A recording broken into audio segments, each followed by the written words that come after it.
Отдача, Остин! Все-таки забил! Conte with a scooping header, it's two!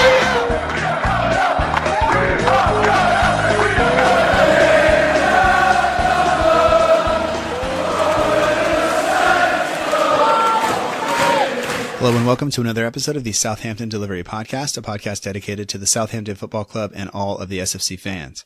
My name is Matt Markson. I'm the host of the show, and no matter where you are, no matter how you may be listening, I hope that you are well. I hope this finds you well, and thank you for making the show part of your commute or your dog walk or your listening with one headphone in while you're at work because your boss isn't there. I don't know what you're doing. I don't know how you're doing this, but no matter how it is, I hope that you enjoy it.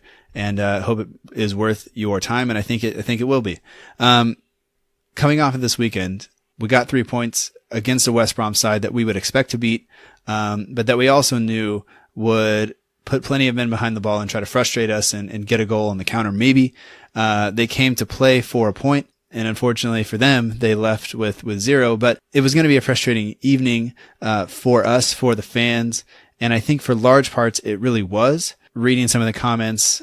Looking at some of the other things, listening to some other commentators talk about the match, you wonder why Sky chose this match to televise, but hey, they did, and there it is. And I think that just exposed more people to what Boufal can do. And luckily for us, he decided to do that, and he finally got a chance to do it. Obviously late on, obviously not getting the start that he feels he deserved, I think. And that many of the fans have hoped that he would get soon, if not last game against West Brom, that he will get maybe soon in the future, because we are lacking that creative side. And that was one of those things that we weren't sure if we were going to be able to break down West Brom because we've struggled to do that so much. But this match, we finally were able to do it. Boufal did his part to make that happen. And we walk out with a 1-0 win and 3 points up to 10th in the table. And I think some momentum, hopefully, that we can carry forward. So, this week I spoke with Owen Hawes. Owen runs the Owen the Saints blog. You can find that online at owenthesaintsblog.wordpress.com. You can follow him on Twitter at Owen_the Saints. And Owen was kind enough to join me, taking time out from vlogging for 90-minute football, taking time away from his studies and his family and everything else to talk with me for well over an hour by the time we were done about the match, about vlogging, about blogging, about all these things. And it's always interesting to hear how people express their passion for the club and what it kind of propels them to do and the new experiences that brings on, both in terms of how they watch the team, how they experience the matches, and how they express their passion for the club. I think is exciting because obviously doing the podcast that is one of those things that I do. And I think it's great. So we'll talk with Owen about all of that, West Brom included, Boufal goal, of course. But before we do that, I want to point you in the direction of the We Are Southampton page on Instagram. For match day edits, polls, competitions, and more, be sure to check out We Are Southampton on Instagram. Matt, who runs the page, has been very influential in this helping this show. He's done the artwork for this show. He's been a guest on the show. He's helped me out a lot. And so please head over to We Are Southampton on Instagram and check it out. And with that stuff being said, let's go ahead and move into the interview with Owen. Once again, this is Owen Hawes. You can find him on Twitter at Owen_the Saints. And you can get his blog at owenthesaintsblog.wordpress.com. So here's my conversation with Owen, day after we played West Brom and walked out with 3 points. We'd like to welcome to the Southampton Delivery Podcast, Owen Hawes. Owen runs the Owen the Saints blog. You can find that at owenthesaintsblog.wordpress.com, and you can find him on Twitter at Owen_the Saints. Owen, I know you do a lot of work, not just on the blog, but for a couple other outlets, and we'll talk about that. But welcome to the show, and thank you for making time to join me. Well, thanks for having me. I'm really excited. Yeah. I remember seeing the blog kind of show up. And then I remember seeing it at the beginning of this season, and I think I was just like, "Oh, that's new and that's different." And then let's see where this goes. And then now, a few months later, here we are. So thank you. Normally, we start by just kind of getting to know you a little bit because other than the few Twitter messages we've had kind of back and forth, I don't really know that much. So I guess how long have you been a fan of the Saints, and did you grow up in the area? I've always been a fan of the club. I've always followed the results thanks to my dad and growing up in the area. I mean, I never really got got to that many games when I was younger.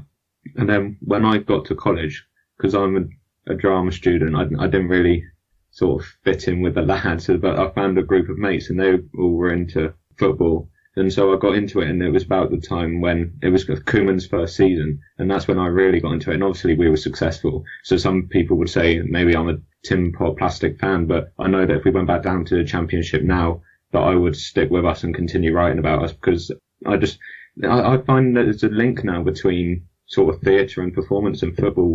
There's a crowd watching on expecting their performance. I find it fascinating.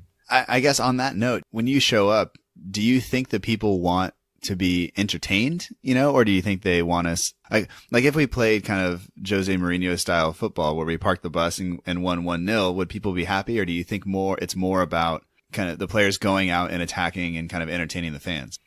I think it's definitely about entertaining the fans. And I think last season proved that, because last season, us getting 8th into a cup final and yet still sacking our manager because of the way we played football.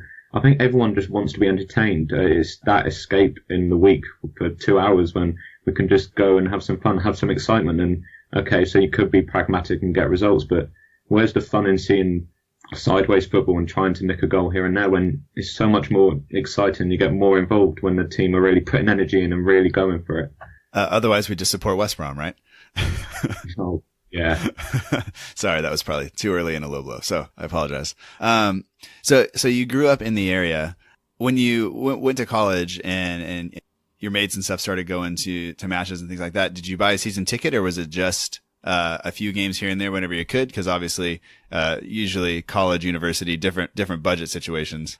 Oh yeah, my budget has always been not the best, but I was very actually fortunate because my best mate, his mum worked at the training ground, and she got given 2 free season tickets, so I was able to go to quite a lot of games with him. Okay. And then I went to a lot of cup games as well. Do you find that the cup games have a bit of a different atmosphere than maybe a Premier League game, like maybe against a West Brom or a Middlesbrough? Yeah, I mean, most of the time the crowds are a lot less, but I'd say they're the sort of hardcore fans, so the atmosphere around the stadium, I would say, is better for cup games, and because we know that there's a chance that we can get to a cup final, maybe win, so we really want the team to go on and really give it a go. Whereas sometimes in the Premier League, it could be full of tourists just wanting to watch, say, Man United when they visit. Mm-hmm. I think some games in the Premier League can be quite dull just because of who we're playing against.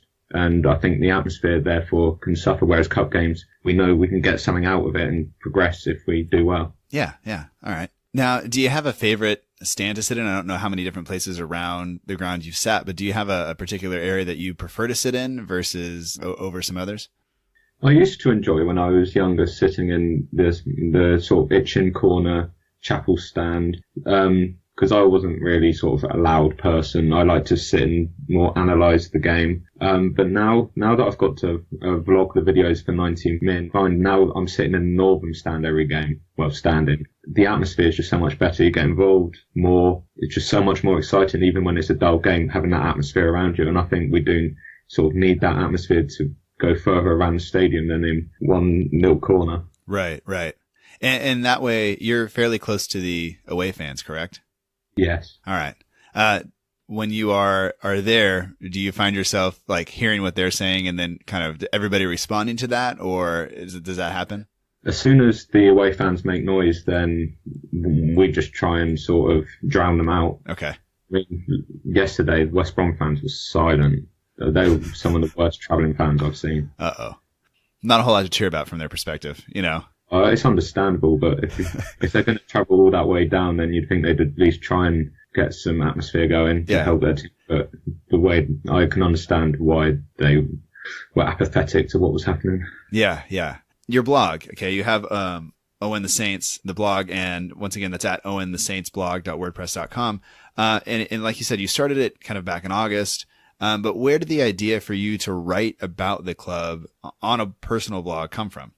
I study drama and creative writing at uni, and last year it suggested that we start a blog to practice writing craft regularly. And the thing with a blog is, if you pick a topic that you can write about, you don't need to necessarily have to have this sort of inspiration or piece of creative writing to be working on. You can write about something that's real.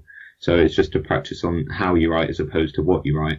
So I thought, okay, well, Saints play most weeks, so most weeks I'd be able to write a blog about them and write, I think I aim for about 1,000 words every week talking about every game. And it was a way for me, it was just to practice my writing craft, but now it's grown into so much more already and I've only been doing it 2 months. When you first started doing the blog, did it at all change the way that you experience the matches or watch the matches? Yeah. I was a lot more sort of trying to understand what was happening as opposed to saying, oh, he's run up, he's gone and scored a goal. I was trying to understand, right, this is the formation we're playing. Is it working? I was really sort of being more analytical. And so I could talk about what worked and what didn't, and not instead of, oh, it was a great game, he scored a great goal. Does that make you enjoy it any more or less than when you were just watching? I think it does, because I think even when it's a dull game, you can try and work out why it's a dull game and what's not working, and then you're trying to find solutions in your head, and you're just more involved than just being sat there watching us pass it side to side, thinking, when is this over? Yeah, okay. Now, like you said, it has grown from just the blog in a short time, and you were telling me earlier before we started recording that you are now doing some stuff for 90 Minute. Is that correct? Yes. And so what exactly does that involve, and how did that come about? So I got a message on my Twitter page from the head of video production at 90 Minute saying, would you like to do some freelance work for us? And basically it's an amazing opportunity, because what I get to do is they pay for travel and tickets, and I get to go to every Saints game, home and away, if they can get the ticket. And all I have to do is vlog the game for them, send off the clips, and then they'll upload it into a video which goes onto their YouTube channel, which has 37,000 subscribers, I think. Okay. It's just an amazing opportunity, because being a uni student on the budget that I am, living in Kingston upon Thames, there was no way that with the train travel and ticket prices I'd be able to get to anywhere near as many games as I can go to thanks to them. So I'm very thankful for the opportunity. Yeah. And so when that opportunity comes up, you go down to the game, you vlog the game, and I think I watched, was it last week with the Newcastle fan? You met up with a Newcastle fan before. You guys kind of talked about a prediction. You went to your seats. Yeah. You did your individual stuff. And I remember watching last week and you kind of saying, like, my voice is gone, the day after, but you seem to catch all of the important kind of moments of the game. You caught the goals. You caught, the fans' reaction behind you. And it was pretty real, versus sometimes when you see a vlog, it's, you see the players kind of in the corner after a goal, or they get kickoff, they get a few passes, and then that's it. But for your part on that, was it just luck that you happened to get all that, or did you vlog almost the entire game and then just cut down to what we saw? I tend to sort of hit record as soon as the ball was sort of going anywhere towards the box either end. Okay. So I do tend to get the reaction to most main moments in the game, but I've been very fortunate that I've been fully on attention. I've caught the build up to every goal and the goal so far. I have my phone open the whole time, just ready to hit record. I don't even look at it. I just have to hit record, focus on the game. And there's so much stuff that I don't use. I delete a lot of videos and then I send it off to be edited by 90 Minute, and they don't use a lot of what I sent off as well. So what goes into the vlog there, about 5 minutes, is the real sort of core moments of the game. But I also film a lot of reactions to things that are a bit less impressive and not real talking points from the game. And also there's a lot of just what turns out to be facial expressions where I think something's going to happen, then nothing happens. And I try and do a little bit of analysis as well, but it's very hard when you're in the moment emotionally to try and explain what's happening as well. I guess I have two questions on that. One, what do the people around you say? Do they say anything as you're sitting there with your phone open? Are they like, does anybody make comments about the fact that you have it open the whole time? No one's made any comments. I've had a few strange looks, and at first it is a weird sensation to be filming myself. I just look very sort of vain, I suppose, but once everyone's into the game and everyone's getting vocal around me, then I'm more confident to be vocal on the camera, and they just sort of accept, okay, he's vlogging it. It is a weird thing that every time I sort of get there, I'm like, I'm just going to whip out my phone now and start talking into it and hope the people around me just sort of accept that. Yeah, no, everyone around me has been really supportive of it, so I'm very thankful for that. You were mentioning the facial expressions, where you think something's going to happen. I think sometimes that is, to me, as a new-ish football fan, that's something that I really enjoy about the game, is that it's 90 minutes of tension, of sitting on the edge of your seat, waiting for something to happen. And it's all that build up and then nothing happens, and all that build up and then, the ball goes out of bounds, all that build up and then there's a foul. And then when that finally, when the goal finally does go in, there is this moment of like euphoria that happens.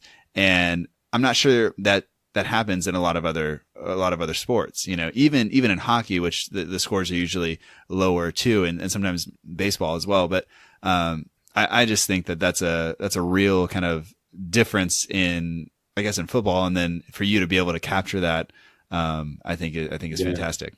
Oh, it's great to be able to relive it as well. I've watched my celebration to yesterday's goals so many times just because I know I couldn't believe what I was seeing, that feeling when the goal went in. It was crazy, and seeing that, watching it back and knowing how I was feeling at that time, it's great to reflect on the game as well. Now, if people wanted to watch the 90-minute videos, how would they find those? What's the best way to get in contact with those videos? Okay, so they're all on, I think it's 90 Min Football YouTube channel. They're called Fan Voices, so I think they have a playlist of fan voice videos of all Premier League games of the weekend, and just find the Southampton games. All right, sounds good. And I'll put a link to those in the show notes, or the YouTube channel in the show notes, just in case somebody wants them there. But I do have one other question before we kind of get into yesterday's match. And it relates to a tweet that you put out in late August about this bingo card. And you kind of said, like, I don't like to moan, so instead here's a bingo card for Saints FC games to highlight some issues. Hopefully the fewer of them, less of them will apply soon.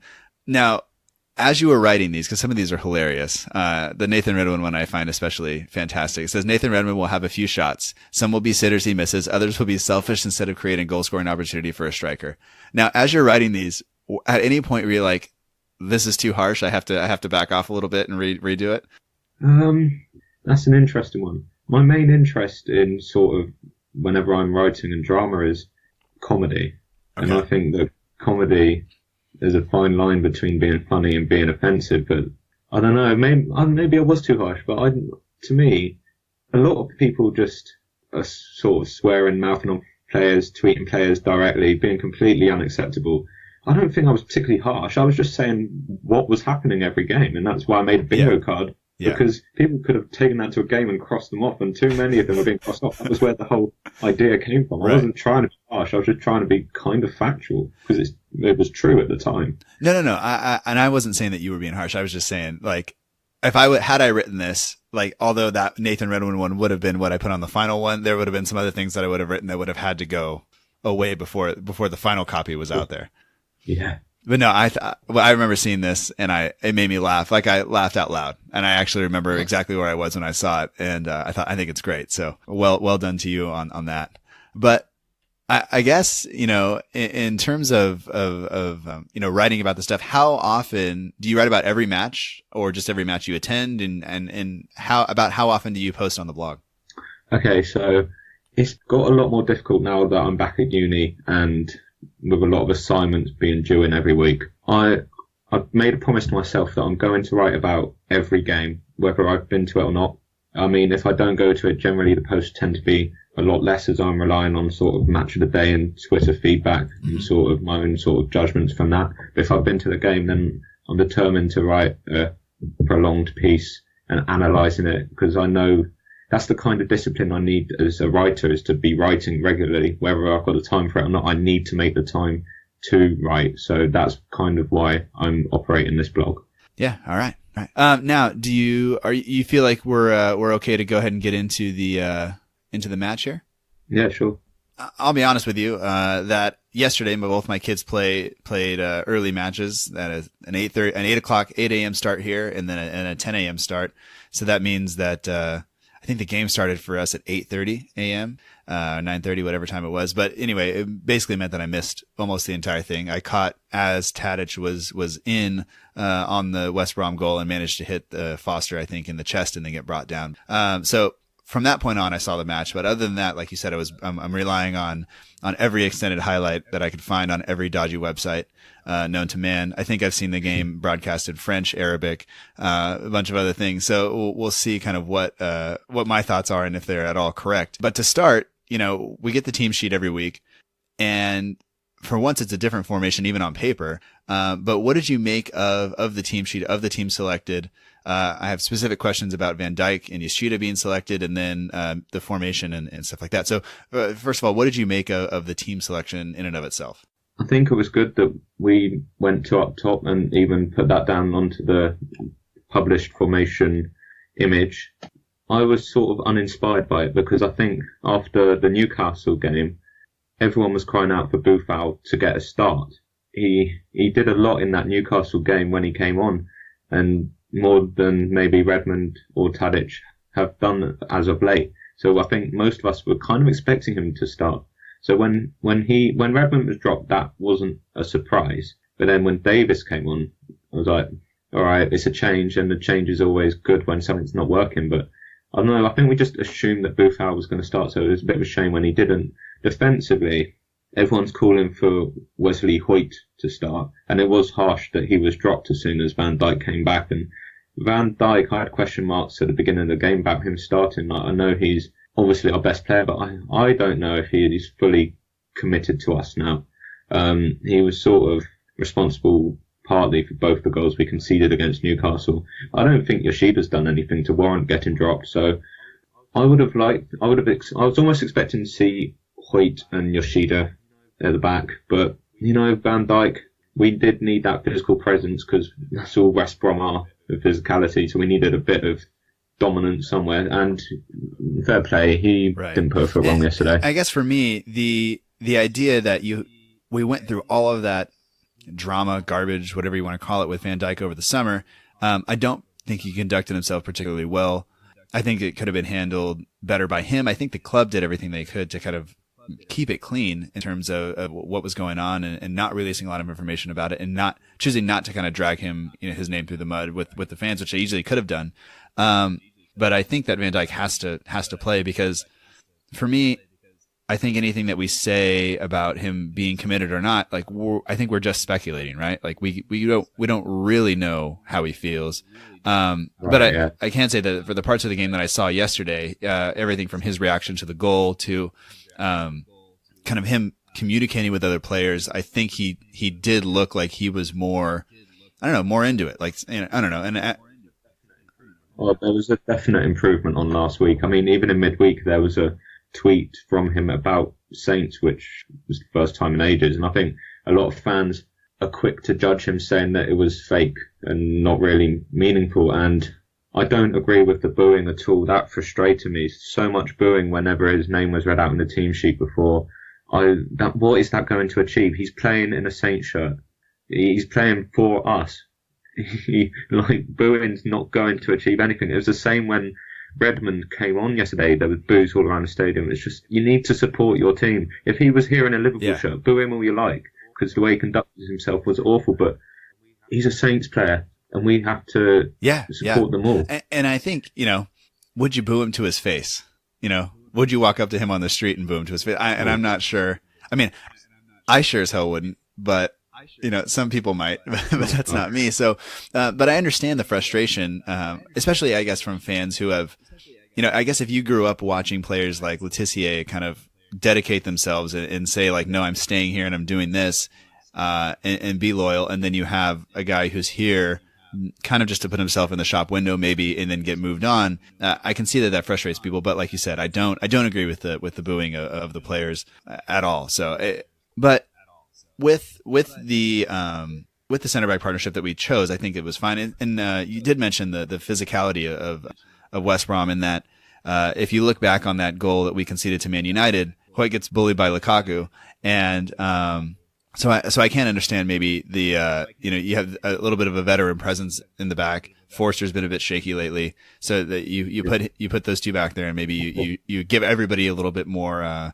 confidence, and the composure on the ball is there and stuff like that too. So I think I can understand the selection there. As we move forward, it was nice to see, I think, Davis come back into the side and get the captain's armband. I think he does something that we don't necessarily have. And then if necessary, he can always replace either Lamina or Romeu later in the game, and we can bring on another attacker. But I think people were frustrated with Tadic starting again. Did that at all frustrate or surprise you? Tadic, he's achieved even less than Redmond. He flatters to deceive sometimes. But you know what? Yesterday he was very influential in the game. That was one of his best performances he's had in a long time. So he deserved to play yesterday. He really put his all in. And he did a really nice interview that I read earlier this week. And he was saying how much he loves living in Southampton and how he wants the club to succeed. And it was just nice that he seems to be loyal. We shouldn't take that for granted when we look at some other players. He seems committed to the cause, and I have a lot of respect for Tadic after the interview that he gave midweek. Correct. He came in with Koeman. Koeman brought him in, and now Tadic is on his third different manager. He's no longer the selected guy. He's the guy that was here before. So, I think for him to kind of settle in and kind of have to win over three separate managers, even if he doesn't necessarily perform week in, week out, that has to give us an idea that he must be doing something right, whether it's in training, just the way he conducts himself, things like that. I think sometimes he's a bit temperamental and he is streaky, but I think he is one of the most creative players we have other than Boufal, which we'll get to later. And then Long yesterday got his 100th appearance for the club. Were you surprised to see him selected given the lack of goals that he has over Charlie Austin? No, I was expecting him to start up with Gabbiadini because that's what we did last week and we scored 2 goals. So it sort of had solved our sort of scoring issue in that sense. So I wasn't surprised to see him start. He does offer that tenacity, which I think, I don't know, maybe we might have done better with Charlie Austin because what we were doing for a lot of the game was just crossing it in and it bouncing back out off West Brom, who are obviously very physical defensively. So maybe we could have started with Charlie Austin and might have actually scored something from crossing it in. But at the time, I didn't really think much of Shane Long starting. I'd kind of assumed that was what would happen. Okay. And without Redmond in the side, that's really our only source of pace, right? That's the only, if we need an out ball, if we need to just launch it down the channel or hoof it up the field, that's the guy who's going to run it down and hopefully create something. And he made a run yesterday, later in the game when Gabbiadini, I think it was off of a header. It kind of reminded me of that goal we scored against Liverpool in the cup semifinal. Gabbiadini did fantastic to kind of shield, I think it was Chadley from the ball and get on it. And then Long got into the box and then, he missed the chance. But that's the kind of stuff that I think that's an exciting moment. That happens so quickly. And really, we don't have anybody else who's going to get up there and do that. So I thought it was good, but let's kind of go not all the way back to the beginning, but kind of from the beginning. The first real kind of highlight of the match was that Bertrand free kick that hit off the post. Now I don't know what to make of that. Do you think I think Evans gets a little bit of a touch on it, but other than that, was there anything that kind of leading up to that in the build up to that free kick that maybe we should talk about? No, that was the first sort of notable moment of the game where anything sort of happened. Up until then, we pressed a lot as we always do. We were sort of on the edge of the box, getting it around, and then West Brom would try and start a counter-attack but fail miserably, and then we'd get the ball back and try and press. But that was the first real chance of the game that actually led to a proper reaction from the crowd. It seemed like we created several chances right around that time. It seemed like Davis and Bertrand... It seemed like Bertrand was pushed really high up the field. Davis was able to find him and played it into Tadic, who managed to kind of hit it right at Foster. It was high, but he hit it right at him. Did it seem like we were attacking, right? We were trying to create. We weren't sitting back kind of playing it sideways as much. Oh, no, definitely. It reminded me of the second half of the Man United game where we were just the dominant team. Chance after chance we were wasting, but we were getting into positions. We were making great chances for ourselves. I think there was at least 3 or 4 that really we could have scored from. We were all over them. I mean, that was what they wanted though. They were happy to just sit and defend. That's what West Brom are about.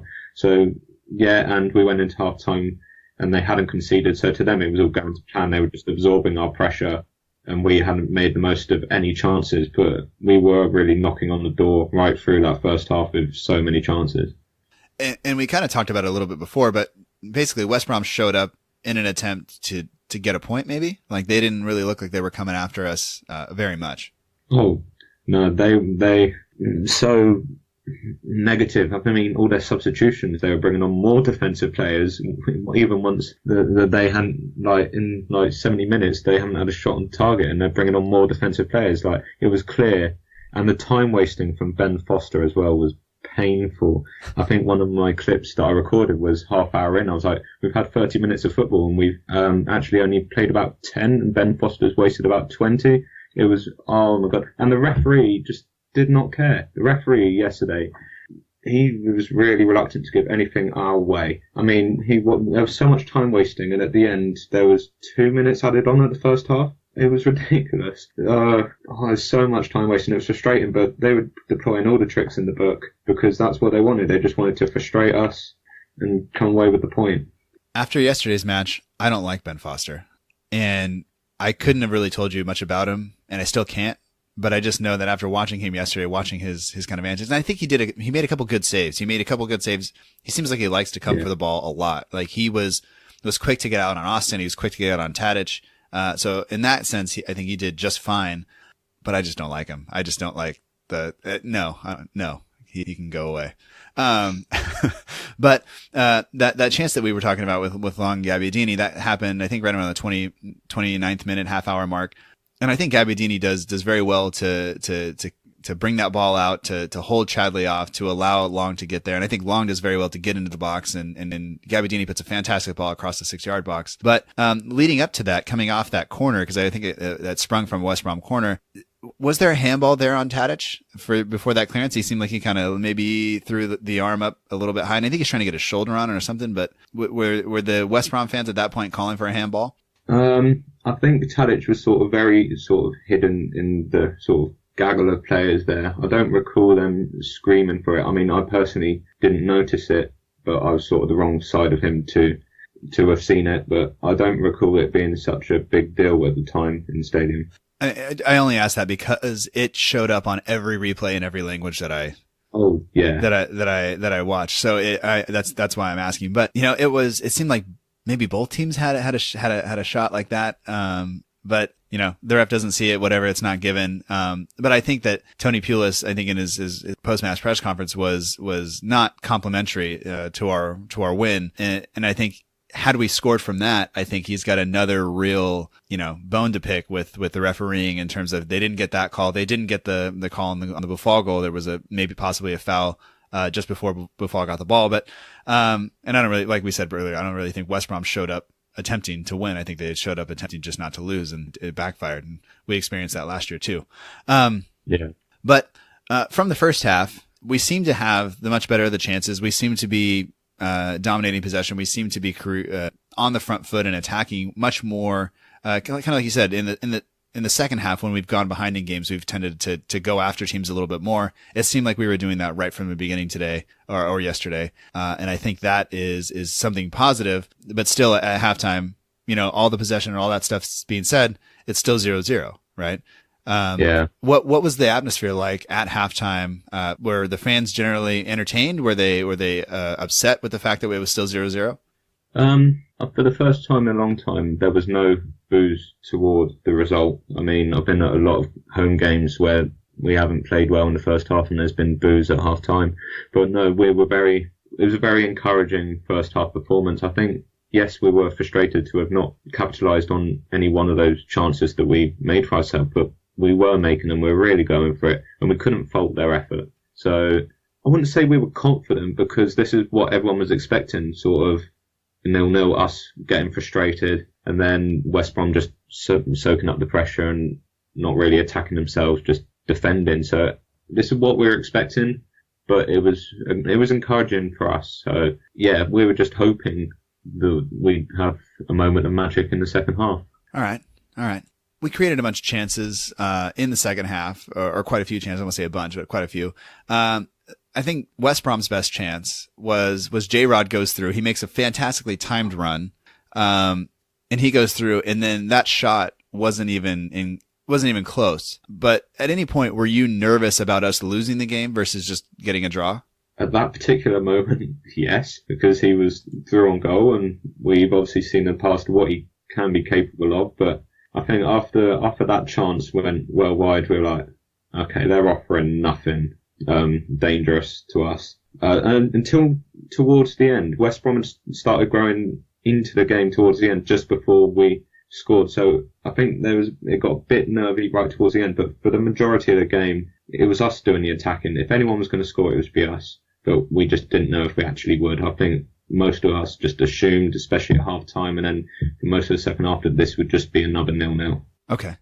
A couple of moments of that kind of made me hold my breath, even on the replay, was that Forster kind of coming for that cross or that ball into the box. I think it was a free kick, dropped it, just bundled it. It was like just somebody get it out of there. You know, it was like watching my son's my son's team. I love them, but they always seem to play, if a kid's hurt or can't run or whatever, you know, let's put him in goal. And it's like, that's really, at his age, it's probably not the best. You know, maybe if you're sick, you just don't play. Like maybe you just stay home instead of attempting to not catch the ball and watch it go off people's faces and things like that. But I don't know. I saw that and was just like, man, please catch the ball. You have one job, and it's catch the ball. Yeah. So I don't know. Anybody get on him about that, or would everybody kind of just let it go and move on? And there was a lot of sort of screaming towards him, because it was just such a simple ball, and then for it to slip, and then I just have this image in my head of him being sort of horizontal, sort of as if he was like drowning in people's feet. That's what it looked like, just scrabbling for the ball whilst the ball just bouncing around. That was a heart attack moment. But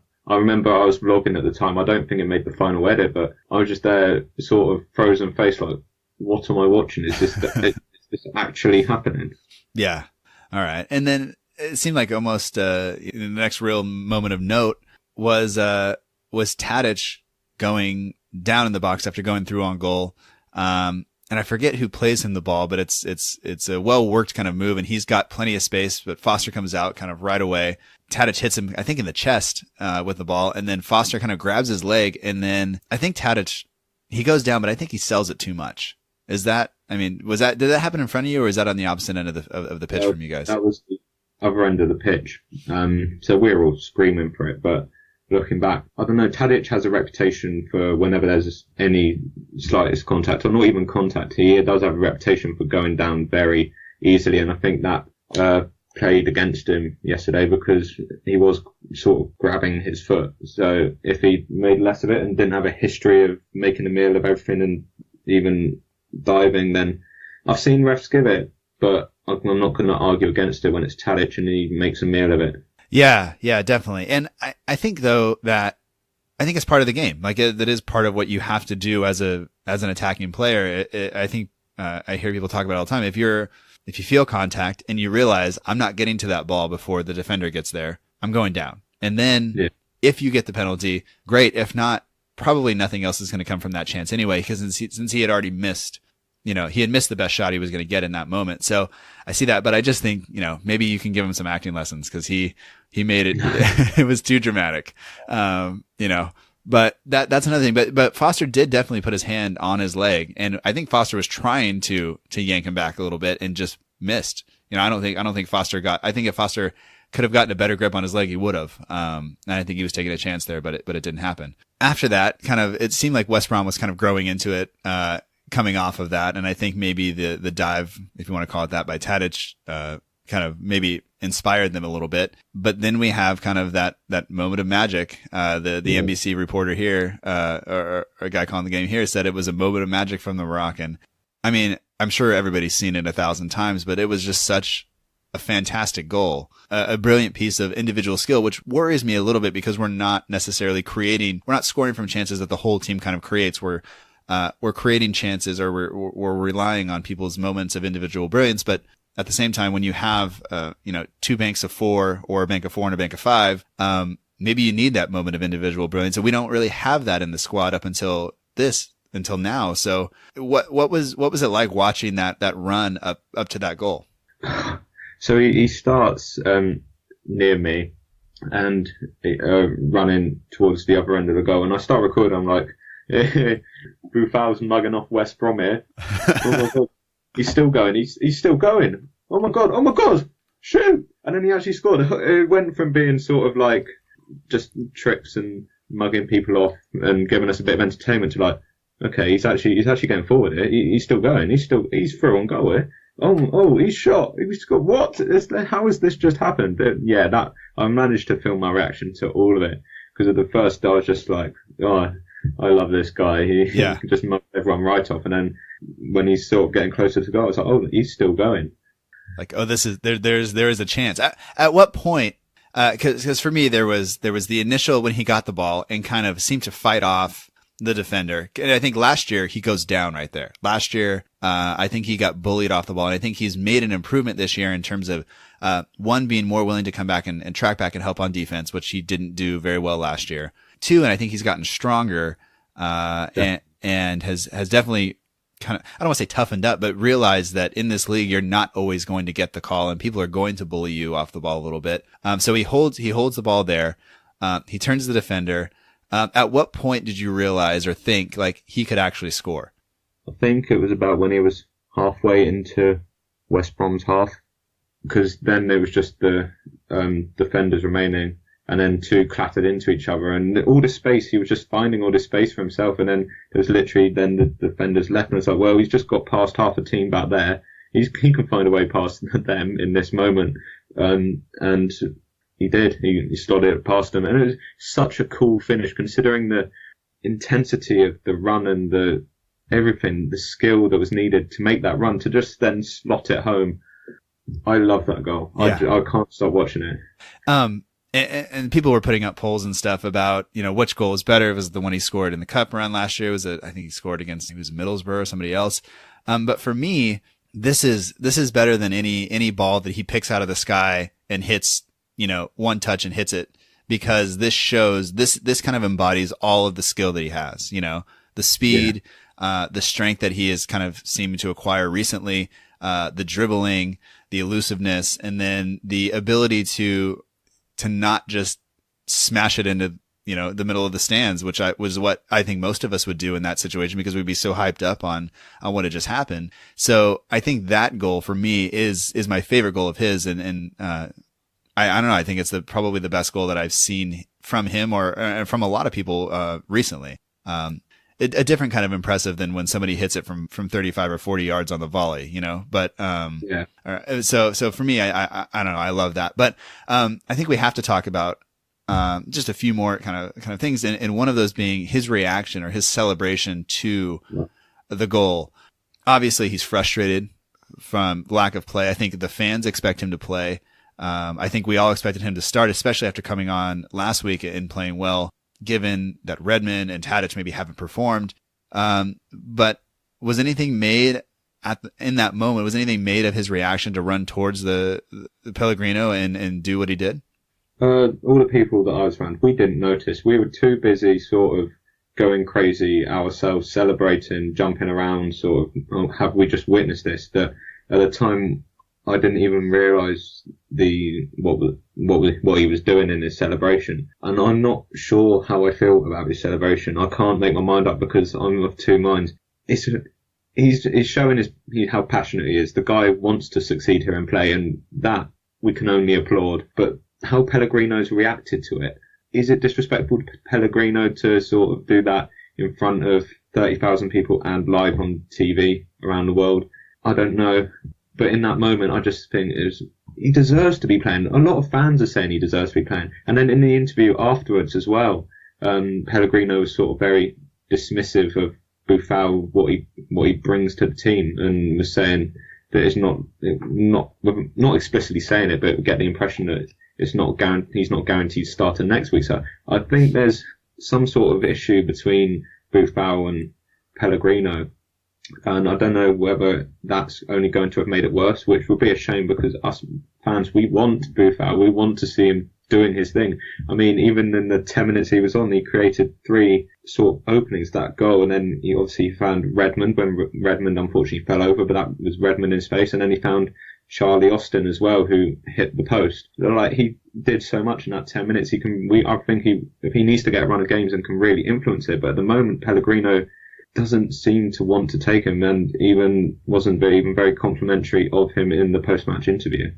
I don't know. I agree with you on a lot of that, and that's passion, that he's showing he wants to play. But I've always been, in my time playing sports and things like that, I would get in my teammates' face. I once had to be restrained by a coach from trying to go after an umpire. Like I've had some instances where I like intensity and things like that, but I don't think I've ever gone to a coach and done anything like that. But at the same time, it's, he's saying like, put me in, I'm doing this. This is what, this is what I bring to the team. Then again, I'm not sure I appreciate him tracking back, 50, 60 yards to find Pellegrino to do that. Like maybe that is not the right way to do it. And like you said, it's probably not going to help his chances of getting back in the team. I don't know. It's going to be interesting to watch that play out. And I also think that maybe, the media is going to latch onto this and make it a bigger deal than it really is. There's a real chance that after all of this has gone, they're going to, whether they go back and do the recovery thing today, have tomorrow off, they will talk. They will probably sort it out. And it could just be that there's a personality conflict there and those things happen. But, I'm not sure anybody's at fault for anything, and they'll get it figured out. I hope, but that's all I can do. But I don't know. I thought that, even in what you mentioned, before that, Redmond, Boufal, and Austin all involved in chances created late in the game. It shows, maybe one or two things, and I don't like to make things black or white, but does it show that either the manager made the correct substitutions in terms of all the substitutions had an impact, or was it more along the lines of those players should have been starting and had the chance to influence the game more? We definitely made the right substitutions. I personally would have liked to have seen them come on earlier than Boufal, and Austin was like on 80 minutes or something, which at the time I was thinking, again, it's just not long enough for them to have a telling contribution on this game. I mean, for once, I was wrong, and Boufal had that moment of magic and also did a lot of other stuff in that time. I would have liked to have seen them come on earlier, but you've got to hand it to Pellegrino. His substitutions worked. Now, kind of moving towards the end of the match, is there anything that kind of stood out to you that we maybe need to talk about that we haven't talked about yet? I don't think so. I think, obviously, the one big talking point of the game, and what I'm assuming the analysis was all about on BT Sport afterwards, was the goal, the moment of magic. Other than that, it was up until then, it had been 85 minutes of us huffing and puffing and not a lot coming our way, and West Brom just sitting happy and defending. Like, the moment of magic was the real sort of story from the game. Yeah, I think that's true, and I don't know, I'm gonna watch it all day. I think it's just fantastic. And I think my favorite part is actually when he makes the two defenders.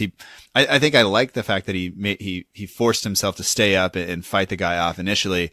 And then the fact that guy's trying to chase him down and he causes him to run into another defender. I just think that's fantastic. Like, that was just great. That's great. And then at that point, I think is when I yelled and was screamed and everything else. And that's just what happens. But, kind of coming out of the match, we have, 9 matches played, 3 wins, 3 draws, 3 losses, 12 points, still only 8 goals scored. And that's only our 3rd goal from open play. It's only our 2nd player to score from open play. And I think that says something, but we're sitting mid-table. We're 1 win away from going as high as 5th, depending on how results go.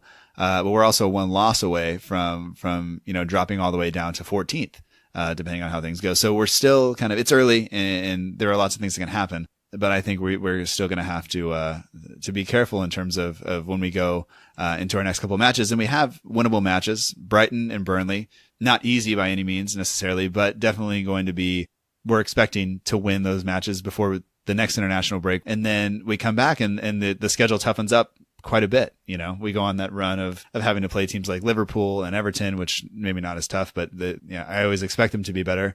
And then Man City, things like that. So, I don't know, not out of the woods yet, but I think definitely yesterday is a better performance on the whole than we've seen all season. I think both from the manager and from the players on the field, and I would assume that you would agree with. Oh yeah, definitely. I just think now we need to use this, build our confidence, take a lot from that game, and definitely use it in our next 2 to try and get maximum points from those games, so that we're in a good position going into the tougher run of fixtures afterwards. We just have a few, 2 listener questions that I wanted to go over. So just a few listener questions to kind of touch on. Christian Candler, who is at Candlerbility, says thoughts on James Ward-Prowse not being able to get any minutes under Pellegrino. He's largely been absent. He played midweek or early in the week, for the U23s, and he did well. He scored a free kick, did some other things. But, are we risking, with the formation we're playing and things like that, not playing the younger players? I think this goes along with Hoyt not coming in. You have to think that Hoyt and Stevens are going to be the center backs of the future for us. You have to think guys like James Ward-Prowse are going to replace guys like Davis. Worrying to you that James Ward-Prowse not getting in the team, or you think he just has to keep fighting and try to get in there? I don't know, because I don't really know where he would fit at the moment. Because now we've got Romeu and Lamina sitting deeper, but taking it in terms of sort of push on ahead, so attacking through the middle. And then obviously we've got our attackers out wide that we need the sort of pace and trickery that I'm not sure that Ward-Prowse has got. I mean, I love him as a player, but I just don't know where he would fit in comfortably in the team that we're playing at the moment. And I think part of it is we don't know what his best position is. Exactly. You know, is he a central midfielder? Is he a guy that can play on the wing? And I think he is really, really good at a lot of things, but he doesn't quite have the pace, I think, to play on the wing. He maybe is not strong enough. You know, he's not nearly as strong as Lamina is in terms of being able to play in the central, in the center of the park. But at the same time, he can do, and I don't want to build him up too much, but like, he seems like he would need to play like almost like a Cesc Fabregas kind of role, allow him to sit deep, but also distribute the ball and not maybe be expected to put in as much work defensively. And like you said, we don't have that in the system we're playing. No. And I think, you know, getting to the next thing, with that partnership between Romeu and Lamina, it seemed less like they were sitting together deep, in that Romeu was sitting, Lamina was pushing forward. And this comes from Shannon Smith, who's at Shannon Smith too on Twitter. And he kind of pointed out that it seemed like they were less of a central pairing and more kind of worked with Lamina pushing forward and Romeu holding. If anything, Van Dijk kind of pushing slightly more forward, either next to Romeu or just behind Romeu, while Yoshida was behind him. Did you guys notice that sitting there in the park, or are we just building up because the TV shows us here in the States?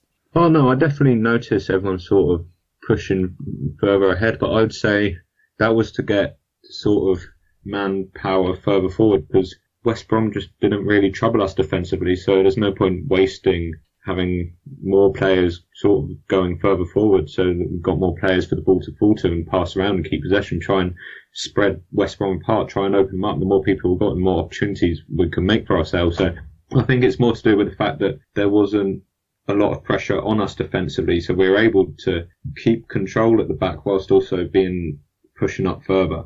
I think that pretty much does the game in terms of what we had, and I think we covered most of the major points. But is there anything else that I know I asked you already, but anything that kind of comes to mind that you would want to mention before we wrap it up? I don't think so. I'm a lot more enthusiastic now after yesterday's game. Going to the next few, I think we can really, obviously Brighton had a good result Friday night, so it'll be a tough game, local derby, but I think that everyone's going to be in high spirits after that. We needed that moment of magic to try and sort of, oh wow, we've just won a game, we've got the 3 points, and we've just created something special. Let's go on and really achieve a lot now. I think that was what we've been crying out for the whole season. It's just something that will maybe surprise us, but then think, okay, we're capable. Let's just go on and really have the confidence to put teams under pressure now and take our chances. I think that's going to be a season-turning game yesterday. Okay. All right. I hope so. And but before I let you go, we talked a little bit about you doing both drama and creative writing. I've been going through your Facebook feed, like almost stalkerish, but I apologize. But I see that you played, lead roles or leading-ish roles in a couple of things. If you had to pick a player on the team if you were going to cast, say Cinderella, which you were in, who gets the leading roles, obviously, besides maybe Cinderella, or if you have to make somebody Cinderella, I don't care. Okay, so I played Buttons when I did it, the sort of friend-zone, jokey, comedic character, and I'd give that to Maya Yoshida. Everyone loves him. He's a lovable character. He's the underdog, and everyone wants him to succeed, and I think that's sort of Buttons in Cinderella. Ugly Sisters, I'd give it Romeo and Lamina, they have a good little partnership now, and I think they'd enjoy being the sort of physical, ugly sisters. Okay. Yeah. All right. Yeah, and then if you were gonna, have to do, I don't know how much improv kind of stuff you guys do, but if you had to pick a kind of a partner to go up and act out any scene, doesn't matter what it is with, who on the team or on the staff, maybe not even a player, who would you pick to kind of do that with? Charlie Austin. I think he'd be up for a laugh. I think he'd be up for anything, open to anything. I think he'd throw himself into it just for a bit of fun. He comes up as a fairly likable guy. Always up for a good time, like you said. That pretty much does it for me. I just wanted to ask you about that. I think it's always interesting to see kind of what people do and are into, and kind of what drives them and makes them smile and work hard. So I think it's the writing, the acting. I think it's all great, and I wish you the best of luck in moving forward, and good luck in university and all that stuff. Thank you. Thanks. All right. Well, hopefully we'll do this again at some point, and I hope that your time on 90 Minutes continues to go well, and we'll talk to you soon. Okay, cool. Thanks for having me. No, my pleasure.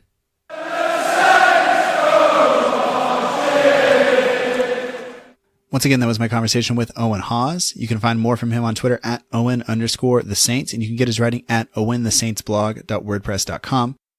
In addition to writing and tweeting there, you can find him on the 90 Minute Football YouTube channel. The links to his latest fan voice video are in the show notes below, as well as links to the 90 Minute Football YouTube channel and the 90 Minute Football website. If you haven't checked it out, worth doing, worth following along as Owen kind of catalogs and vlogs much of the season, as many games as he can get to for them. So thanks to Owen for taking the time out away from all of that and his studies and his family to join me and us and talk to us about vlogging and about Saints in general.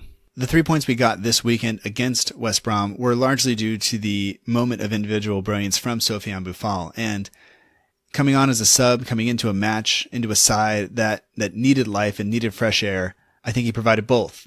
And I think that on that play in particular, he showed both his passion, his elusiveness, his newly found strength that I don't believe he had last year, his deftness, the touch that he had was remarkable, the finish was clinical, and despite all that, he's probably unlikely to start next week, whether it's for his reaction and the celebration and the way he went towards the manager to do that, whether it's the fact that, as Adam Leach pointed out, next week's matchup, the tactical setup is probably going to be different than something that allows for us to have Boufal on the field.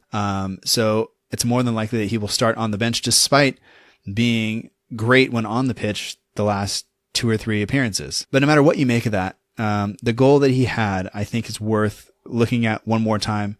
And although you can't see the calls that were made on both radio and on TV, I think really do kind of show you how great that goal was and what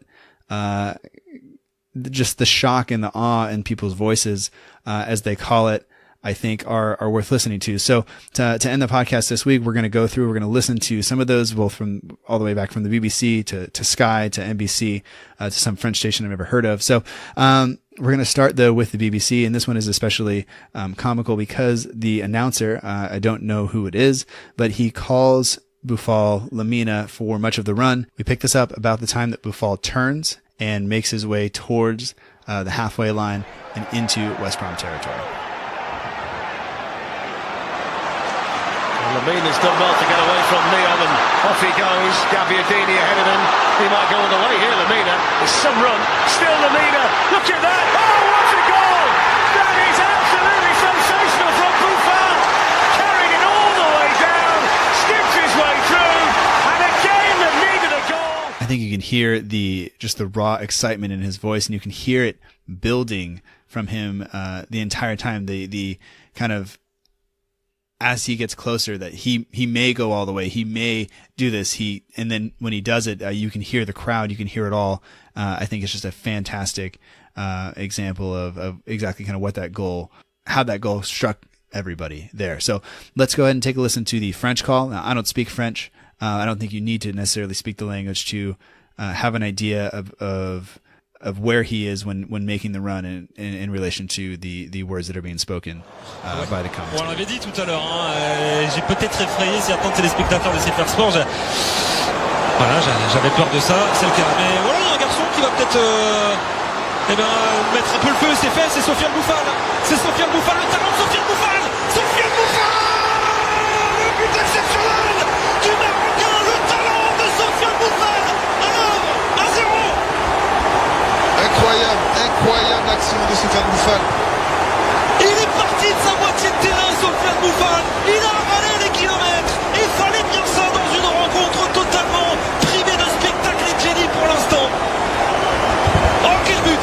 Alors, j'ai pas vu tous les buts de la saison pour l'instant, mais pour moi, c'est le but de l'année. I believe he said something about the fact that he likes croissants and also that Sofiane Boufal is fantastic.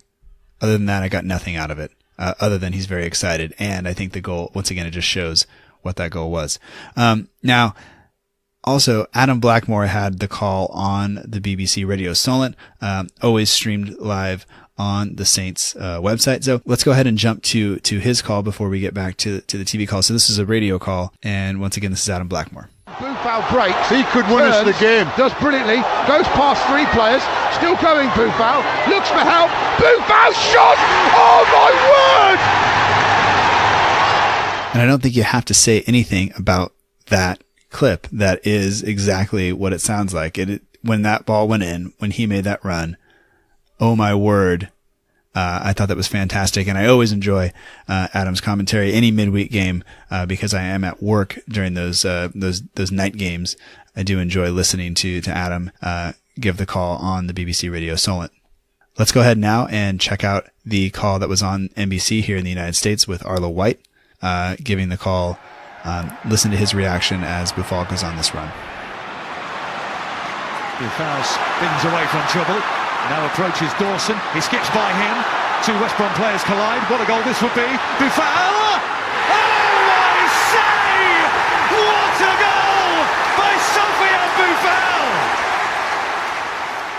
Definitely what a goal it was. What a fantastic just piece of individual brilliance for him. And we have one more clip. This is no announcer.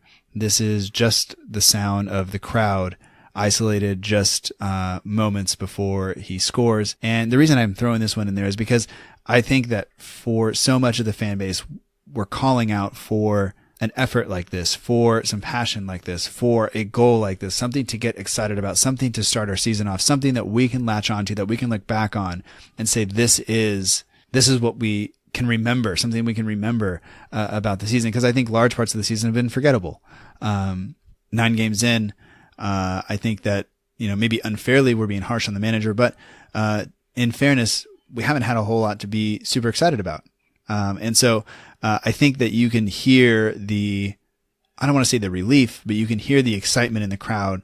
And to me, this is really what being a fan is all about. And every time that I listen to this clip, I get goosebumps as I kind of just imagine being there and seeing it.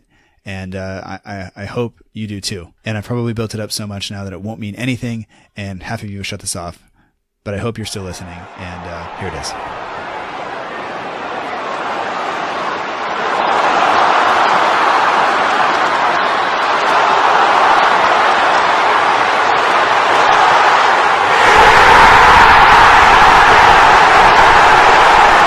And that is it. That does it for the show. I have goosebumps now playing it back one more time, and I hope you do too.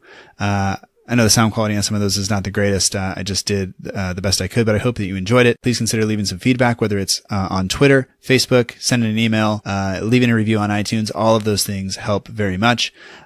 iTunes reviews do help very much. They help other people find the show. It makes it so that when people are looking for shows about Southampton or about soccer in general or football, iTunes looks at it and say, hey, this is getting good reviews. Why don't you maybe consider this? And so that helps other people find out of the show, and that's really kind of what we want. So if you would do that, that would be very helpful. If not, just send us a note, whether it's privately or publicly on Twitter or Facebook. You can get in touch with us at SFCDELL_IVERY on Twitter, and at Facebook at facebook.com/SFCDelivery. There is no underscore in the Facebook address, but hearing from you at any point would be great. Thank you to everybody who's sending questions. Thank you to everybody who has been supportive. We really appreciate it. We'll be back next week with another show. Hopefully we'll have another 3 points and a few goals to talk about. But no matter what, until then, remember that together we march on.